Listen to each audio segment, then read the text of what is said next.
بسم اللہ الرحمن الرحیم۔ السلام علیکم۔ یونیورسٹی سے آتے ہوئے ایک بھکاری پر نظر پڑی جو خاصی دھوپ میں بیٹھا ہوا تھا، جس کے نہ ہاتھ تھے اور نہ ہی پاؤں، جس کے اوپر بہت سی مکھیاں بیٹھی تھیں اور وہ ان کو اڑا بھی نہیں سکتا تھا۔ کچھ دیر بعد مجھ پر یہ انکشاف ہوا کہ وہ نہ بول سکتا ہے نہ ہی سن سکتا ہے۔ وہ بھیک مانگنے کے لیے تو بیٹھا ہوا تھا لیکن صدا لگانے کے بھی قابل نہیں تھا۔ میں مسلسل اس کو دیکھتا اور یہ سوچتا رہا کہ اس بھکاری کی جگہ میں بھی تو ہو سکتا تھا، پھر اس کی جگہ پر میں کیوں نہیں؟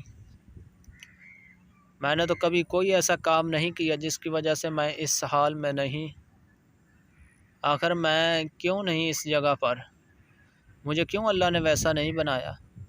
وہ چاہتا تو مجھے دنیا کا مظلوم ترین انسان بنا دیتا، پر اس نے نہیں بنایا۔ میں ساری زندگی بھی سجدے میں رہوں تو بھی اس کا شکر ادا نہیں کر سکتا۔ ہاتھ، پاؤں، آنکھیں، کان، سب کچھ تو دے رکھا ہے اللہ نے۔ وہ چاہتا تو مجھے بھی دنیا میں محروم کر دیتا، لیکن مجھے تو اللہ نے مسلسل عطا کیے جا رہا ہے۔ عطا پر عطا، مسلسل مہربانی، میری نافرمانیوں، کوتاہیوں کے باوجود مجھے دیتا ہی چلا جا رہا ہے۔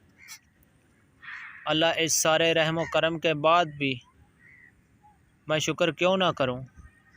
ان آنکھوں کا جن سے میں دیکھ سکتا ہوں، اس زبان کا جس سے میں ذکر کر سکتا ہوں، ان ہاتھوں کا جن سے میں دعا مانگ سکتا ہوں۔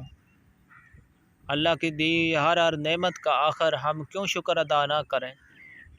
اور شکر کا سب سے احسن طریقہ یہ ہے کہ ہم ابھی سے آج سے اللہ کی اطاعت اور حضور صلی اللہ علیہ وسلم کی غلامی کا عہد کر لیں، پورے خلوص دل سے۔ جنہوں نے ابھی تک ہمارا چینل سبسکرائب نہیں کیا پلیز سبسکرائب کریں۔ حاضر ہوں گے ایک نئی ویڈیو کے ساتھ، تب تک ہمیں دیجیے اجازت۔ اللہ حافظ۔